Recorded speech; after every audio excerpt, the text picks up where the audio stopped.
Cabildeo presenta Informe Especial con Amalia Pando.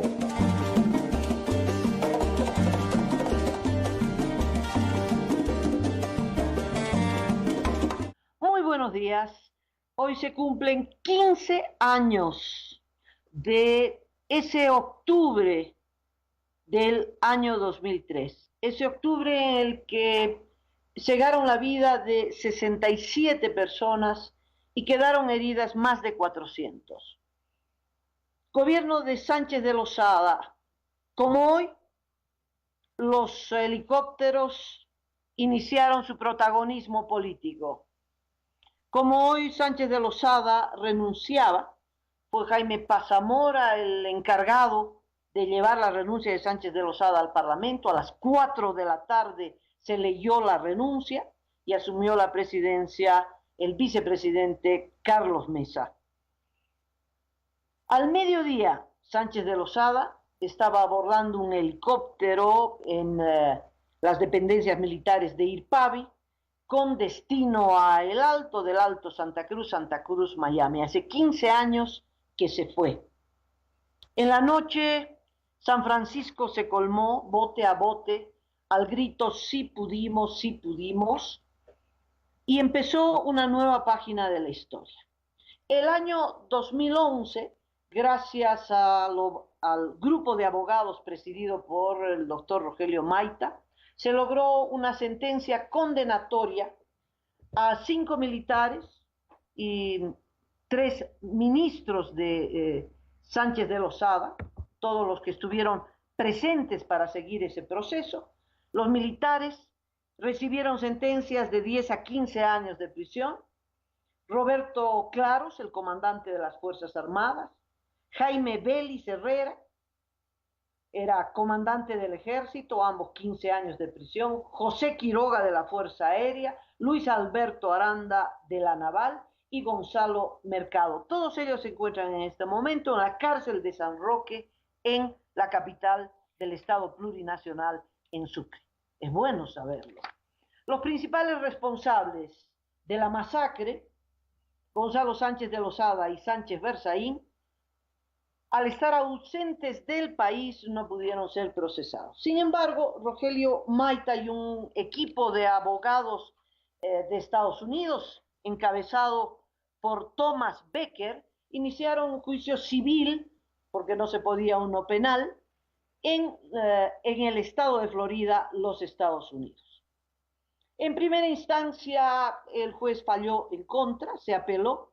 En segunda instancia, fue el momento en que pudimos ver otra vez a Sánchez de Lozada, ya con los años encima, y la soberbia permanente de Sánchez Berzaín, fueron condenados, hallados culpables por el jurado. Pero luego el juez revirtió esa sentencia y ahora nuevamente se está apelando contra el juez. Pero la indemnización que Sánchez de Lozada y Sánchez Berzaín, que era el ministro de Defensa de Sánchez de Lozada, durante estos sangrientos acontecimientos, tenían que pagar una indemnización de aproximadamente $10 millones a las víctimas. Pues no lo van a pagar y ahora último Sánchez de Lozada está haciendo gestiones para que le indemnicen por el proceso del que fue víctima. Se pensaba que las víctimas de octubre, los familiares, las viudas, los huérfanos, tenían que pagarle a Sánchez de Lozada, pero bueno, se aclaró que era el bufete de abogados el encargado de pagar ese resarcimiento. Eso, resarcimiento a Sánchez de Lozada por haber matado 67 personas y haber dejado heridas, muchos muy graves, resarcimiento por ese crimen. Mientras tanto, las víctimas recibieron del actual gobierno en el año 2008 una compensación económica de 2.875 bolivianos. ¿Cómo comenzó esta batalla que fue tan profunda y que cambió la historia del país? La salida de Sánchez de Lozada fue el fin de los gobiernos neoliberales, fue la búsqueda de una alternativa popular y fue sobre esa sangre vertida, sobre también esa sensación de triunfo popular tan extendida en todo el país que ascendió al poder el actual presidente Evo Morales, quien no tuvo ninguna participación en la lucha que se protagonizó en todo el país, pero particularmente en la ciudad del Alto y luego la ciudad de La Paz. ¿Cómo comenzó esto? Y les voy a contar un poco en primera persona cómo viví estos acontecimientos. Recordemos el contexto. Primero, que Sánchez de Lozada, al igual que el gobierno anterior de Tuto Quiroga, tenían la idea de exportar gas natural a los Estados Unidos. Y para ello se necesitaba instalar una planta de licuefacción que se llama, que convierte el gas en líquido y entonces se lo exporta en líquido a bajas temperaturas que cruza el océano y llega a puerto en Estados Unidos. Y esa planta tenía inevitablemente por la ruta que ser construida en Chile. Entonces surgió un sentimiento, a propósito del mar, antichileno muy profundo, que decía, no vamos a mandar el gas por Chile. Y por el Perú no estaba interesado porque recién había encontrado una reserva en el norte de ese país, una reserva muy grande de gas. Entonces, la consigna era, no vendemos el gas por Chile, no vendemos el gas por Chile. Y junto con eso se pedía un referendo para preguntarle al país si queríamos vender el gas por Chile o no. Y Sánchez de Lozada decía, referendo de ninguna manera, no existe esa figura de consulta popular en la Constitución y por lo tanto no vamos a hacer el referendo. Ese era el contexto. Potosí ardía en un sentimiento antichileno también y exigía la presencia de Sánchez de Lozada a Potosí. Y Sánchez de Lozada no quería ir a Potosí. Ya para entonces se estaba exigiendo la nacionalización de Quíborax. Habían otros conflictos de impuestos con los transportistas, en fin, ese era el contexto. Y de repente surge un factor aleatorio que después fue determinante. Resulta que Edwin Huaypo, un dirigente campesino, lo toman preso por haber matado a quien le había robado dos vacas. En defensa propia, en defensa de las vacas, en defensa de su propiedad, Huampo, Huampo mató a alguien y lo metieron preso. Entonces, el dirigente de la Confederación de Campesinos, que era don Felipe Quispe el Malcu, declara un bloqueo de caminos. Un bloqueo de caminos al que no se le da mucha importancia, pero que se convierte en masivo, un bloqueo de caminos que convierte la carretera La Paz Desaguadero en un río de piedras, imposible de transitar, con un movimiento campesino en pie de lucha, con tácticas militares en la lucha extraordinaria, porque los militares no podían limpiar la carretera. Limpiaban de día y los campesinos la volvían a llenar de piedras de noche. No se veía un solo campesino, no podían matar a nadie porque no se veía a nadie. Y en la noche salían miles de campesinos por las lomas que acompañan esa carretera. Bueno, el bloqueo encabezado por Felipe Quispe, resulta que dejó aislados a 198 turistas en Sorata, que habían ido, muchos turistas extranjeros, pero muchos paseños también, que habían viajado a Sorata para la festividad de esa localidad tan hermosa. Bueno, 198 turistas desesperados porque, bueno, había pasado una semana del bloqueo y no podían salir y ya no tenían plata y había una desesperación y esos turistas fueron el principio de la confrontación. Sánchez Berzaín, el ministro de Defensa, llega a Sorata en helicóptero y aterriza en la plaza. Pero antes de aterrizar en la plaza con el helicóptero, mandaron otros helicópteros, un avión, no se pudo precisar. Lo cierto que desde el aire dispararon a la localidad cercana a Sorata y que queda en altura antes de descender al Valle de Solata, y allí matan a una persona, matan a eh, Edwin, Edwin, Edwin Wampo, eh, que es víctima, es el primero que cae muerto. Estoy buscando el nombre del que estaba preso. Tengo una confusión con los nombres. El que estaba preso y por el que estaban luchando por su libertad es Edwin Wampo, y el que cae preso no tengo el nombre. Bueno, el que cae muerto en esta localidad de Ilabaya, pues no tengo el nombre, pero matan a uno y hay la efervescencia campesina se exacerba y dicen no vamos a dejar salir a los turistas. Entonces el gobierno, con Sánchez Berzaín a la cabeza, organiza un operativo militar, no policial, militar, y manda tropa a la guerra que para entrar a Sorata tiene que cruzar por Huarizata. Y entonces el ejército entra a Huarizata, los campesinos conscientes de que va a llegar el ejército hacen unas barricadas para que no pasen motorizados y además hacen unas excavaciones profundas y anchas para que no pase. Entonces el ejército se detiene en la entrada de Huarizata para tapar esos huecos, esas barricadas que habían construido los campesinos.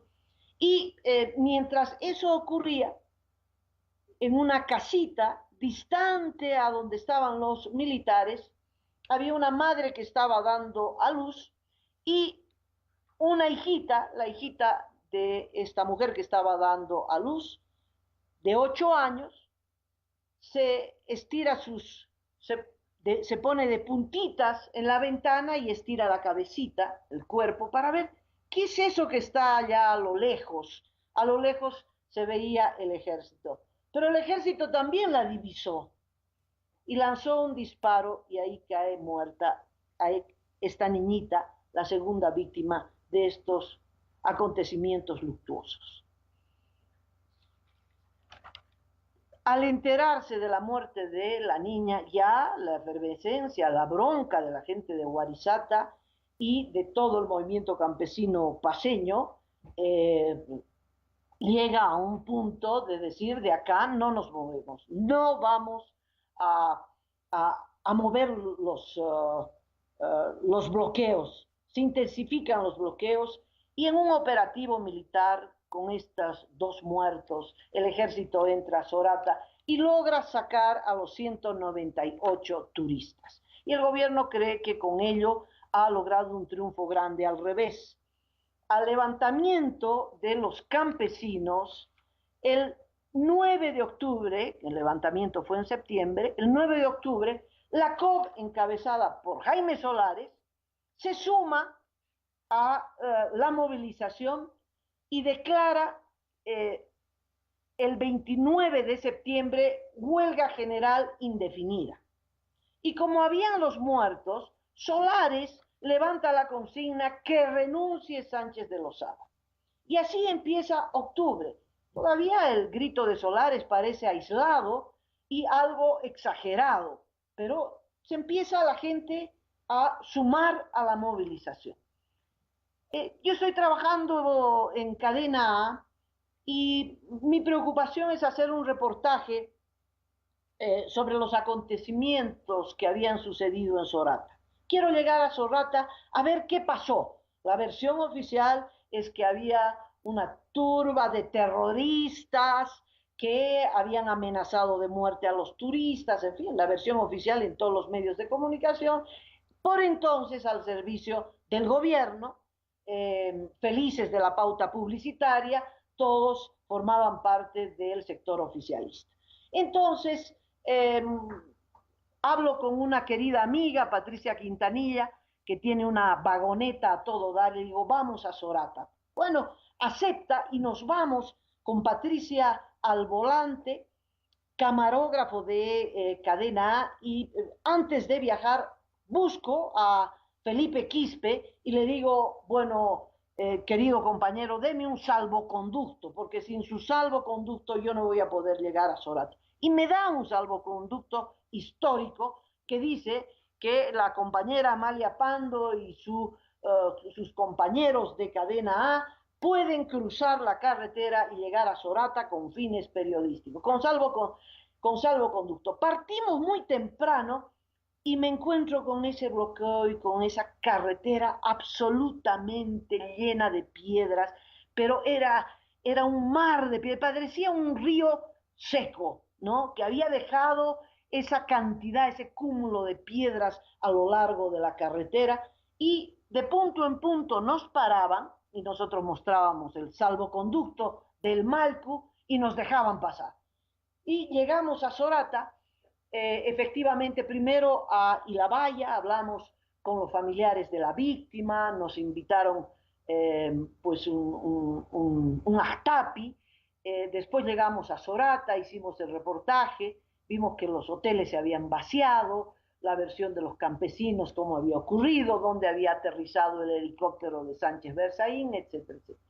Se nos hizo noche y no teníamos dónde quedarnos. Entonces decimos, bueno, confiados en el salvoconducto del Malcu, emprendimos el retorno.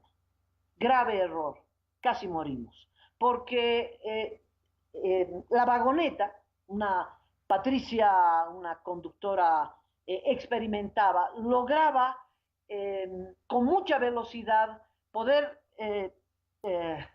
correr sobre las piedras, impedir el impacto de las piedras.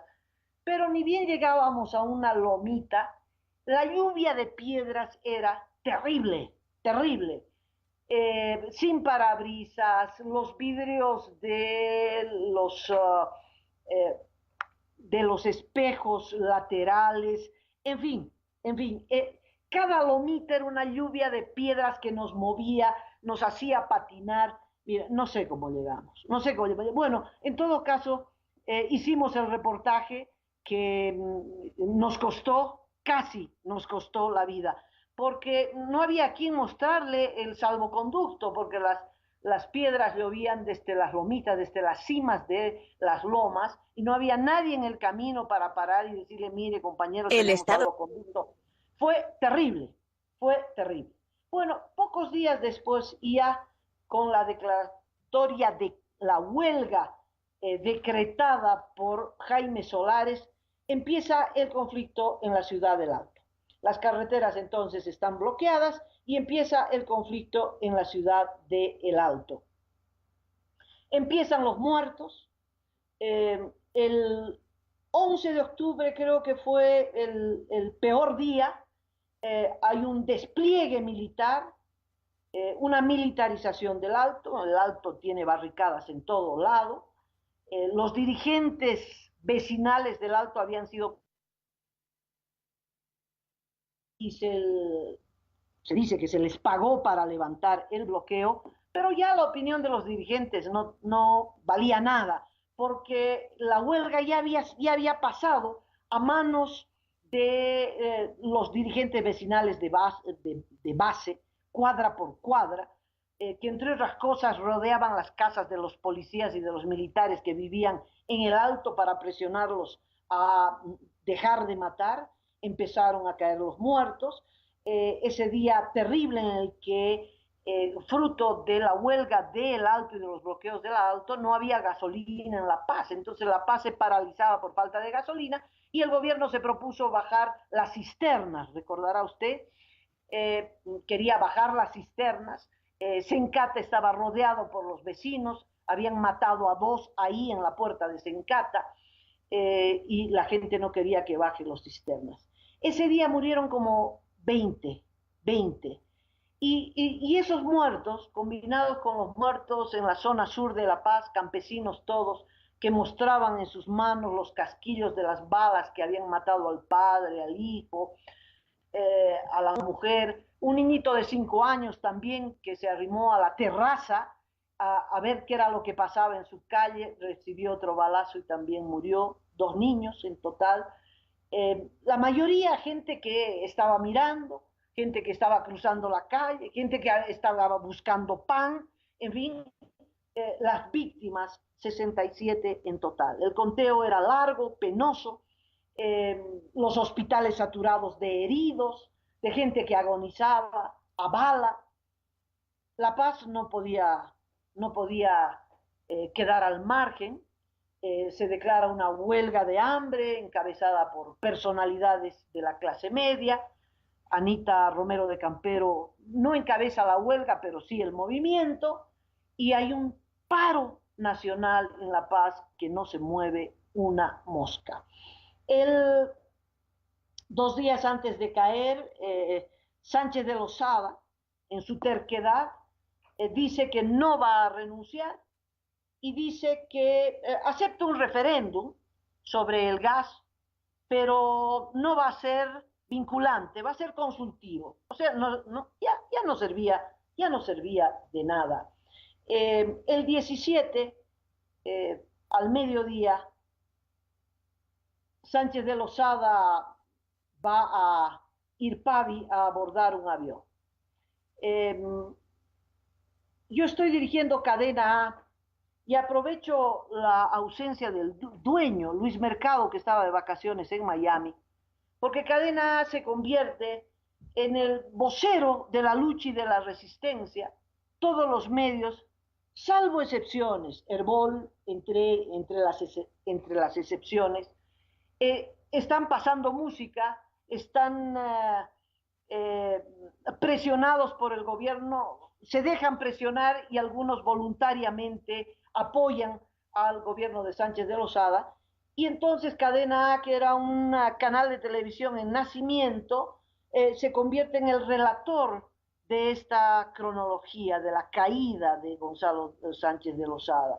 De cada barrio nos llaman y nos cuentan qué es lo que está pasando, si llegaron los militares, que voló una estación de servicio en el Alto, que hay una barricada acá, que hay otra, que hay las manifestaciones son masivas, multitudinarias, la gente del Alto toma el centro de la ciudad de La Paz, llegan mineros de Milluni, es impresionante el consenso que se produce para decir, renuncia, te vas, asesino, te vas, él y Sánchez Versailles. Bueno, el 17 al mediodía oímos el volar del helicóptero, me llama Juan Carlos Arana y me dice, Sánchez de Lozada está saliendo un helicóptero. No había pues WhatsApp entonces, ¿no? Pero logro conseguir esa imagen que me la manda Juan Carlos Arana del helicóptero partiendo y efectivamente se va a las 4 de la tarde, el Congreso lee la renuncia y en la noche es la festividad en San Francisco. Los últimos muertos, un camión con mineros, se produce un accidente de tránsito y muere el último cooperativista en ese intento de descenso de la ciudad del Alto hacia la ciudad de La Paz. Ha cambiado el país. A partir de entonces es otra historia. Se enterró con los muertos también el proyecto de privatización, el proyecto neoliberal, y se busca una nueva opción. Y en las elecciones del 2005, 2 años después, se cree que esa opción es Evo Morales Ayma, que reitero, en esta historia no tocó pito. Fue una historia impresionante de levantamiento popular, de lucha, de búsqueda de justicia, de búsqueda de cambio, y creo que deja lecciones muy grandes. Primero, que aunque el juez en la Florida los hubiera absuelto, porque dice que no había una prueba que demostrara que ellos ordenaron la matanza, es decir, Sánchez de Lozada y Sánchez Versaín, en nuestro país la sentencia ya está redactada. Es decir, si Sánchez Versaín no ordenaba al ejército salir armado, no habían pues los muertos, ni ellos hubieran caído tampoco, porque ellos se fueron con los muertos. Esto es muy importante porque es posible que Evo Morales se tiente en algún momento de sacar a las Fuerzas Armadas o a la policía o a hordas paramilitares a matar a quienes le estamos pidiendo que se vaya. Puede hacerlo, pero va a tener este destino. Va a tener como destino la fuerza, el coraje del pueblo que se revela profundamente ante la injusticia de que el gobierno mate a su gente. Los judiciales tienen que servir de escarmiento, porque en el país tenemos que resolver las cosas pacíficamente a través de elecciones libres y democráticas y no a través de los fusiles, que siempre es la tentación de aquellos que se aferran al poder. Un homenaje a los que lucharon en esas jornadas, un homenaje a Jaime Solares, un homenaje a Felipe Quispe Huanca, un homenaje a Rogelio Maita, el abogado, un homenaje a los familiares, a las madres, a las viudas, a los huérfanos, a los padres, a las madres que perdieron sus hijos. Un homenaje al pueblo del Alto y al pueblo de La Paz, que supieron encarar una jornada para cambiar una página brillante, una página sangrienta, pero extraordinaria de la historia de nuestro país. Les mando un abrazo, otro informe especial, mañana a esta hora en Radio Digital Cabildeo. Cabildeo presentó Informe Especial con Amalia Pando.